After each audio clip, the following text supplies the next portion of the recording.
These are 10 of the weirdest sports in existence, starting with shovel racing, which is easily one of the most bizarre. It started out in the 70s at ski resorts in New Mexico. Resort workers would use shovels to quickly glide from one place to the next before eventually starting to race each other, reaching speeds up to 70 miles per hour. The general rules are that the rider has to be sitting on a standard snow shovel with the handle and feet facing forward, but there are also events where people use modified shovels as well. Despite starting out as a game, shovel racing somehow progressed into actual competitions, and it reached a peak in 1897 when it surprisingly made it into the Winter X Games. The X Games eventually dropped it, claiming that it wasn't athletic enough, but there are still events held today where thousands of people will show up to watch and race. And as odd as it is, this isn't even close to the weirdest sport on the list: Quidditch.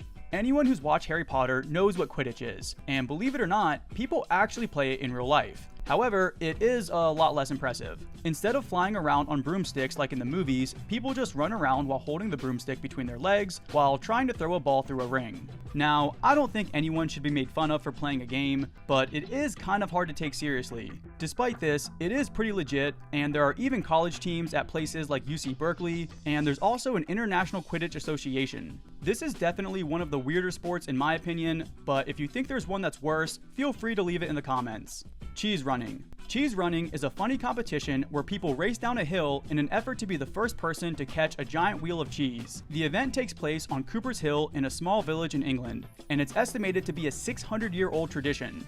No one really knows how it started, but there are a few random theories. Some people think it came from a pagan ritual, and other people think it's just a tradition that somehow stuck around. The hill they race on is about 200 yards long and has an angle of 40 to 60 degrees, so it's pretty steep. The crazy thing about this is that even though thousands of people show up, there's no official organizers for the event. Since there's so many injuries and the crowd gets so rowdy, no one wants to be responsible for it, so it kind of just happens organically.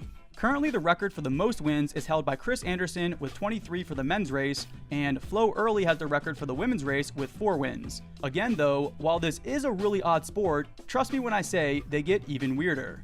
Toe wrestling. As the name suggests, toe wrestling is a sport involving two opponents who lock toes and attempt to pin each other's feet down, similar to arm wrestling, just a lot more bizarre. The sport was invented in 1976 in Staffordshire, UK by 4 drunk guys in the Ye Old Royal Oak Inn, and has since evolved into an international sport. Since 1994, the World Toe Wrestling Championship has been held annually in Derbyshire, England. In order to play, players must take off their shoes and socks as the game is played with only bare feet. Players must then link toes, and each player's foot must touch flat on the other person's 2 out of 3 rounds. I don't know why, but this one just seems really gross to me. I guess toe wrestling isn't that much worse than arm wrestling, but something about it still seems wrong.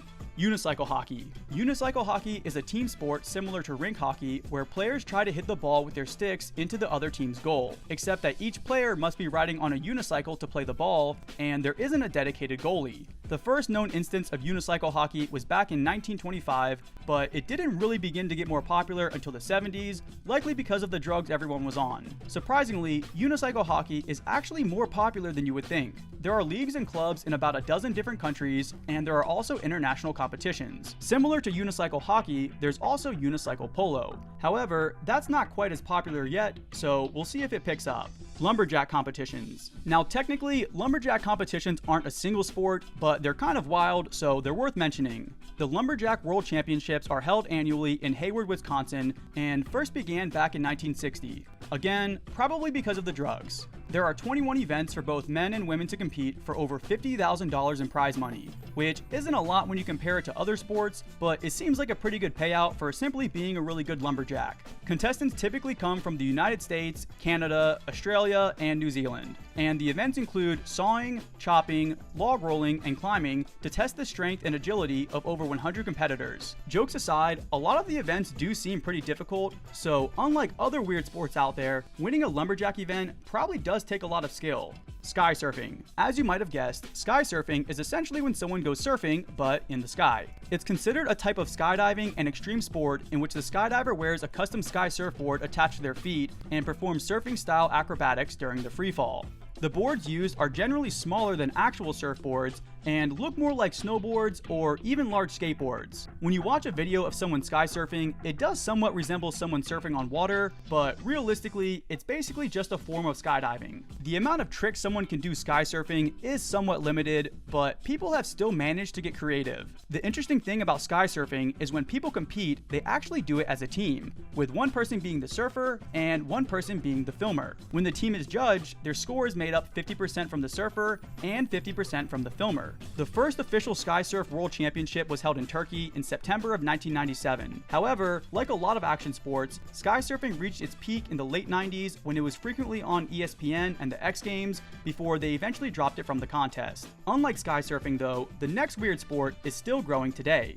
Chess boxing. Chess boxing sounds like something made up, but surprisingly, it does exist. It's a hybrid sport that combines both chess and boxing, where two people play alternating rounds of blitz chess and boxing until one of them either wins by checkmate or knockout. Typically, events are held in a standard boxing ring using normal amateur boxing equipment and rules. The chess round is also played in the ring with a table, board, and seating on a platform that gets lifted in and out of the ring from the ceiling for each round. A match consists of 11 alternating rounds of chess and boxing, starting and ending with chess. It might seem bizarre, but there are several governing bodies, and it's much more legit than you would think. Unlike a lot of weird sports, chess boxing has actually been growing, and apparently it's become popular among young, poor women in India, where it's seen as an alternative to more traditional roles. Extreme ironing. Extreme ironing started out as a meme in the early 2000s, but a lot of people still consider it a sport. Essentially, people compete to see who can iron in the most extreme place, with people ironing while skydiving, people ironing while bungee jumping, or even people ironing underwater. Extreme ironing was officially invented in 1997 in Leicester, England by a guy named Phil Shaw. Basically, Shaw came home from a hard day working in a factory, and instead of doing his normal chores, he decided to go rock climbing instead, and just brought his iron with him to iron clothes while he did it. Somehow this became a trend, and now there are actual organizations dedicated to extreme ironing. Even 20 years later, people are still setting and breaking records for ironing. So even though it started as a joke, people have grown to take it pretty seriously, and there are even spin-off movements like extreme cello playing. Death diving. Death diving, also known as dodging, is a form of extreme freestyle high diving where the diver stretches out their arms and belly before landing in either a cannonball or a pike position. As with other sports on this list, dodging was invented in the 60s, but it's continued to get more and more popular over time. This type of diving is similar to doing a belly flop, but the goal is to be as stylish as possible and wait until the very last second to close in to break the surface of the water. Because let's be honest, if you belly flop from that height, you'd probably get pretty messed up. People have invented a ton of different variations over the years, and there are dodge events all over the world where divers will compete. Currently, the world record for height is 40.5 meters, or about 132 feet, but people normally jump closer to the 12 to 15 meter range, or about 40 to 50 feet. Either way, both of those heights are pretty high, so it's definitely a gnarly sport. Hobby horsing. Hobby horsing is an activity with gymnastic elements that uses stick horses to mimic actual horse competitions. Riders will simulate equestrian activities like show jumping or dressage on pre-arranged courses. The only difference is real horses aren't actually used. Instead, they typically use their own handmade stick horses while mimicking the act of riding a horse. Now, I know a lot of people probably want to make fun of this, and trust me, I get that. However, I also kind of feel bad for the actual horses in real competitions, so even though this might seem cringy, at least they aren't bothering real horses. Rug ball. At first glance, rug ball just seems like basketball with weird uniforms, but there's a lot more to it. Rug ball is a hybrid sport that combines elements of both basketball and wrestling, and is primarily played in countries like Russia and Kazakhstan. It was developed in the Soviet Union in the late 20th century as a way to train athletes for both basketball and wrestling at the same time, because I guess they wanted to be efficient. The game is played on a basketball court with a standard basketball hoop, but the rules allow for much more physical contact than traditional basketball, and they also don't have rules against traveling. Players are allowed to tackle, grapple, and wrestle their opponents to gain control of the ball, so even though there's way more contact, fouls are a lot less common.